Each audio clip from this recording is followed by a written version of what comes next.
Hello students, क्या हाल चाल आपके। स्टूडेंट्स, मैथ्स एक्सपोर्ट एकेडमी में आपका स्वागत है।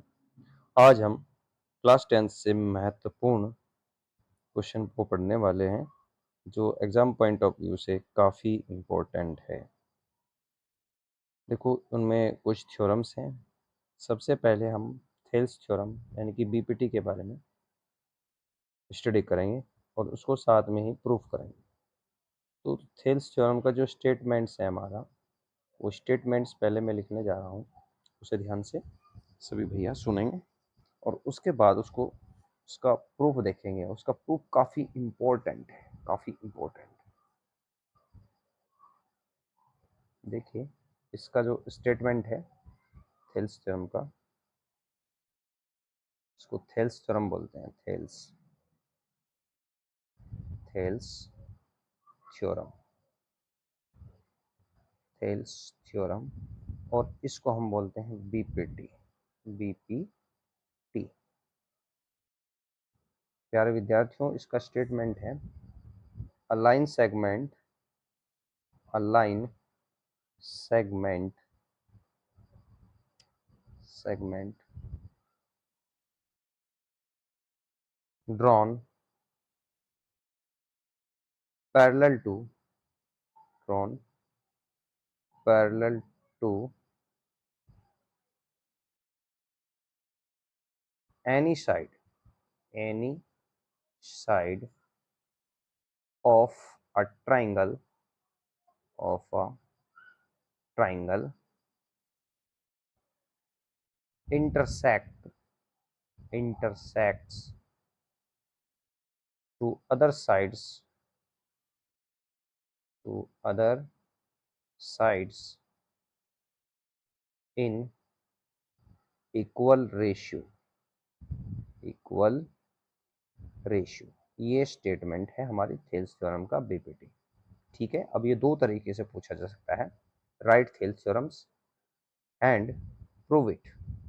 या फिर ये स्टेटमेंट आपको मिलेगा a line segment drawn parallel to only one side of a triangle intersect to the other sides in equal ratio।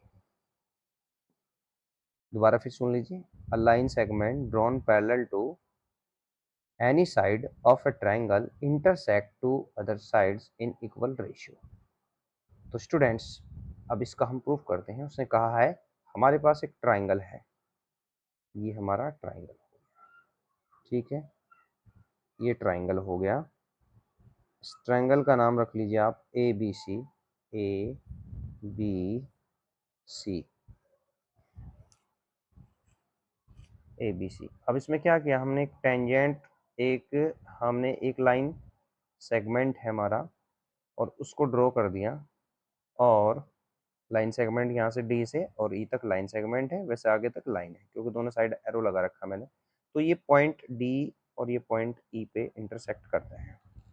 तो वो कहता है कि ये जो लाइन सेगमेंट है ये दो साइड को यानी कि ए बी और ए सी को इक्वल रेशियो में डिवाइड करता है। तो इसके लिए सबसे पहले हम गिवन लिखेंगे। गिवन, गिवन क्या है आपको, एक ट्राइंगल है A B C, a triangle, a triangle A B C, A B C, in which D E parallel to B C. ठीक है स्टूडेंट्स, अब टू प्रूव, हमें प्रूव क्या करना है। टू प्रूव, वो कहता है जो दो साइड बची हमारी, टू साइड्स, यानी कि A D upon D B, A D upon D B is equal to A E upon E C, ये हमें दिखाना है। ठीक है भाई, अब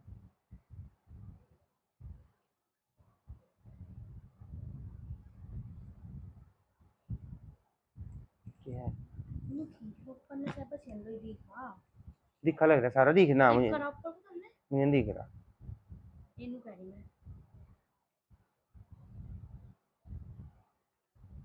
अब देखिए प्रूव क्या करना है, ये हमें प्रूव करना है। इसके लिए एक कंस्ट्रक्शन करेंगे हम, कंस्ट्रक्शन, कंस्ट्रक्शन।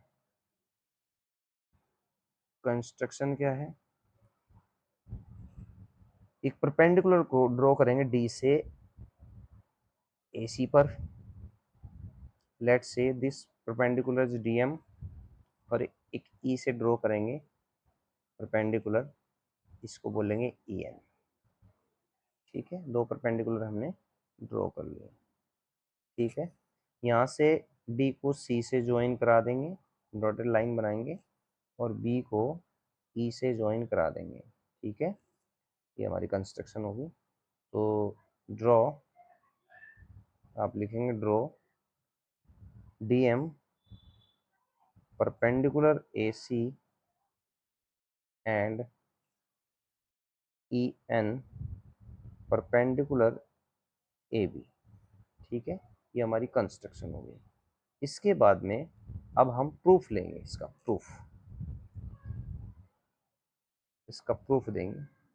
देखो, हमें थेल्स थ्योरम को, BPT को प्रूफ करने के लिए करना क्या पड़ेगा, इसको प्रूफ करने के लिए हमें देखिए जो ये ट्राइंगल है हमारा ADE, ये ट्राइंगल सभी को दिखाई दे रहा होगा ADE। इस ट्राइंगल को एक बार मैं एरो लगा रहा हूँ, एक बार आपको इधर से देखना है और एक बार ट्राइंगल को इधर से देखना है। दो साइड मैंने एरो लगाए, दोनों साइड से आपको ट्राइंगल को देखना है। तो यानी कि इस ट्राइंगल का हम एरिया निकालेंगे। ठीक है, इसका क्या निकालेंगे, एरिया। तो area triangle ADE is equal to 1/2 into base into height होता है। तो जब हम इधर से देख रहे हैं ट्राइंगल को, तो बेस हमारा बनेगा AD। ध्यान दीजिए, जब इस एरो की तरफ से देख रहे हैं हम, तो हमारा बेस बनेगा AD, और जो हमारी हाइट होगी परपेंडिकुलर वो होगा EN, AD इंटू EN। ठीक है, इज इक्वल टू इसी का एरिया अगर मैं इस साइड से देखता हूँ, तो हमारा बेस क्या बनता है AE, और हाइट बनेगी हमारी DM। तो 1/2 इंटू AE इंटू DM। 1/2 से 1/2 कैंसिल हो गया, तो हमारा क्या बचा यहाँ पे, ये बचा हमारा AD into EN equal AE into DM। ठीक है, ऊपर आ जाइए यहाँ पे। इसके बाद देखिए आप, तो हमारा यहाँ पे जो हमारे परपेंडिकुलर है, DM अपॉन EN निकाल लो या EN अपॉन DM निकाल लो। तो यहाँ से हमारा ये हो जाएगा EN upon DM is equal to, इधर हो जाएगा हमारा AE अपॉन AD। ये हमारा इक्वेशन 1 हो गया। क्या हो गया, इक्वेशन 1। अब आप ध्यान से देखिए कि हमारे पास दो ट्राइंगल हैं। ट्राइंगल है हमारा DBE, और अब आप देखिए इक्वेशन 1 बन गया हमारा। अब आप देखिए जो हमारा ट्राइंगल है DBE, ध्यान दीजिए DBE और BCE सेम बेस DE पर बने हैं, सेम बेस DE पर बने हैं। डी, देखिए ध्यान से देखिए आप, ट्राइंगल DBE और triangle DCE same base DE पर बने हैं, और पैरेलल लाइन DE और BC के बिटवीन है।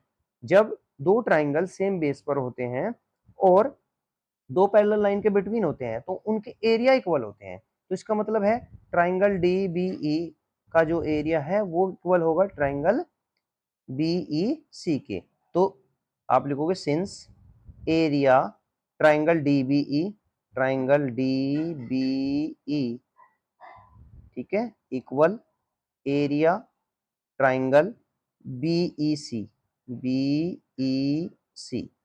तो भाई फॉर्मूला तो वही लगेगा 1/2 बेस। अब इसका बेस DBE का बेस जो है वो DB होगा, और इनटू इसकी हाइट जो होगी ये बाहर की तरफ होगी। बाहर की तरफ कौन सी हाइट होगी इसकी, EN। ठीक है, EN is equal to 1/2 base. इसका बेस देखिए ट्राइंगल BEC का, इसका बेस होगा हमारा EC, और आप ध्यान दीजिए इसकी हाइट बाहर की तरफ होगी, वो होगी हमारी DM इंटू DM। अब ध्यान दीजिए 1/2 से 1/2 कैंसिल हो गया, तो नेक्स्ट लाइन में क्या होगा हमारा, ये हो गया DB इंटू EN। ठीक है, DB इंटू EN, ये बचा हमारा DB इंटू ई एन, बस काम खत्म हो गया, बीपीटी प्रूफ होने वाली है, और इक्वल ई सी इंटू डी एम। अब आप ध्यान, ए ई अपॉन ए डी, तो जैसे हम क्रॉस मल्टीप्लाई करते हैं तो E C into A D equal D B या बी डी कह लो इंटू ए ई। तो हमें प्रूफ क्या करना था ट्राइंगल में, A D upon D B, A D upon D B, ये इसके डिवाइड में आ जाएगा, A D upon D B equal A E upon E C, यही हमारी बीपीटी है। इस तरह से हमारी बीपीटी वेरीफाई हो गई। ठीक है स्टूडेंट्स, थैंक्स फॉर वॉचिंग।